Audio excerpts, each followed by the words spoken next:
Hi guys, ఈరోజు నేను మా బంధువుల ఇంటికి రావడం జరిగింది. వాళ్ళ ఇంట్లో చూసారా చక్కగా ఉంది ఇది. ఈ చెట్టు పేరు తెలియని వాళ్ళు ఉంటారా? బిల్వదళాలండి. చక్కగా ఉన్నాయి బిల్వదళాలు. చూసారా ఎంత బాగుందో బిల్వదళం.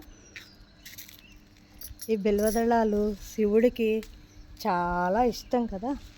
శివుడి పూజకి ఈ బిల్వదళాలని వాడతారు. శివుడి పూజకి వీటిలో ప్రత్యేకత ఏంటంటే ఇవి ఏం కోసినా సరే ఇట్లా మూడు మూడు ఆకులు కలిపి ఉంటాయి. ఈ బిల్వదళం ప్రత్యేకత అదనమాట. ఇది శివుడికి చాలా ఇష్టమైంది. శివుడికి అభిషేకం చేశాక ఈ బిల్వదళాన్ని పెడతారు. మళ్ళీ లక్షపత్రి పూజ అని చేసి అందులో కూడా ఈ బిల్వదళాన్ని వాడతారనమాట. చూసారా బిల్వదళాలు ఎంత బాగున్నాయో.